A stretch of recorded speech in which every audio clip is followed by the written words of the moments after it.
اور نواز شریف صاحب نے تو گلا کیا کہ یہ 92 کے پرانی سیاست آ گئی ہے ساری، وہ جو چارٹر آف جمہوری، چارٹر آف ڈیموکریسی یا چارٹر آف کرپشن، یا وہ جو جس نے آئین کی شکل بدل دی 18ویں ترمیم کے ذریعے، اور اب محکم کا کیسے آپس میں بیٹھ کر طے کیا، وہ سارا آپ لوگوں کے سامنے ہے۔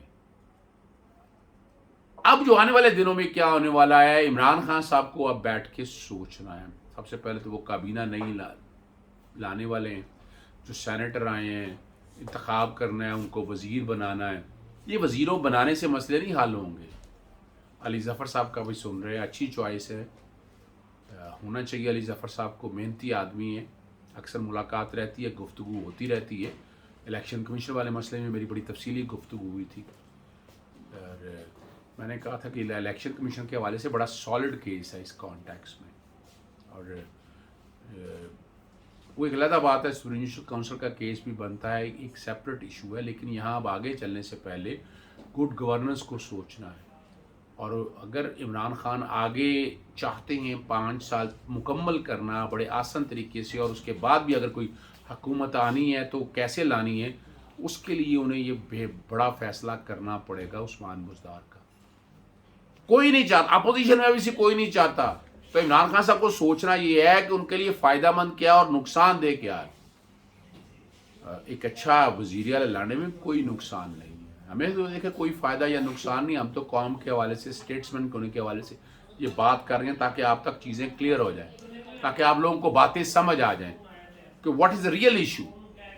تو یہ تو آپ ذہن میں رکھ لیں کہ یہ فیصلہ جب آنے والے دنوں میں عمران خان صاحب کو کرنا پڑے گا، تاکہ اس سے ان کی اپنی گرپ بہت ہو جائے گی اس نظام کے اوپر۔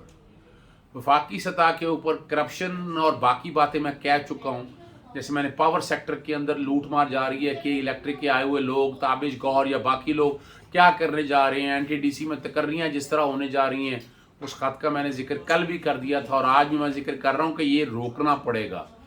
آپ کو یہاں گڈ گورننس یہاں بھی بہتر کرنا پڑے گی، اور یہ جو معیار ہے نا کہ امپورٹڈ لوگ لا کر حالات بہتر کر دیں گے، یہ نہیں ہو سکیں گے۔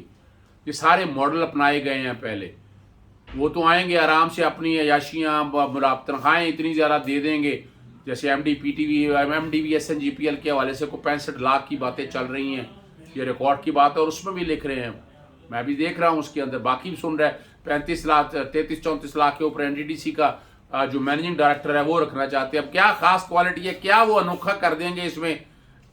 جتنا آدمی اس محکمے کے اندر رہ کے پاور سیکٹر کے اندر جو لوگ ہیں نا وہ بہتری لا سکتے ہیں، اور کوئی نہیں لا سکتا۔ عمران خان صاحب یہ بھی سوچ رہے ہیں، اللہ تعالیٰ نے آگے چیزیں بہتر کر دی ہیں۔ اب تو بجٹ کے بعد ہی ہوگا جو کچھ ہوگا، بجٹ کے دوران کوئی تحریک عدم اعتماد بھی نہیں آ سکتی ہے۔ اور بلاول بھٹو صاحب نے جو بات کی تھی کہ یہ بامب ہے، جو استعفے ہیں یہ بامب ہے، ایٹم بامب ہے، اور ایٹم بامب کا بھی استعمال ہوتا ہے جب اور آپشن نہ رہے۔ تو تحریک عدم اعتماد کے حوالے سے وہ سیریسلی آج بھی کہہ رہے ہیں، وہ اس پہ بھی کہہ رہے ہیں، تمام سیاسی جماعتوں کو بھی کہہ رہے ہیں اس پہ اکٹھے ہو جائے، لیکن یہاں کو بہت تیزی میں بہت جلدی میں کھانا چاہتے ہیں، گرم گرم کھیر کھانا چاہتی ہیں، زبان جل جائے گی مگر یہ چاہتے ہیں کہ وہ گرم گرم کھیر کھائی جائے۔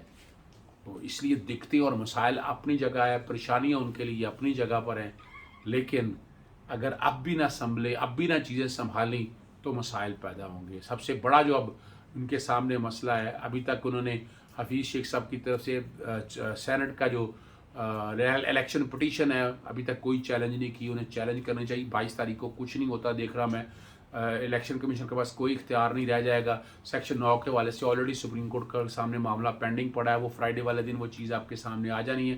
سیکشن 9 کی پاور کتنی کتنی لمیٹڈ پاور ہے، وہ میرا خیال ہے وہیں تک آنا ہے کہ وہ صرف اور صرف ان حلقوں میں جن میں اعتراضات اٹھے ہیں وہیں پر ہونا ہے۔ اگلا اس سے آگے NA 249 جو کراچی والا الیکشن ہے اس کی طرف توجہ دینی پڑنی ہے، اور وہ الیکشن ان کے لیے جیتنا بہت ضروری ہے PTI کے لیے، اور اس کے لیے انہیں جوڑ توڑ کرنی چاہیے۔ اچھا ہو گیا PTI میں دراڑیں پڑ گئی ہیں، ورنہ یہ الیکشن بڑا مشکل ہونا تھا PTI کے لیے۔ کینڈیڈیٹ انہوں نے اچھا دیا ہے، ادھر سے پیپلز پارٹی نے بھی اپنا کینڈیڈیٹ دے دیا ہے، تو ان کے لیے اب راستے کھلے ہیں، ان کو آگے لے کر جانا ہے تاکہ حالات بہتری کی طرف جائیں۔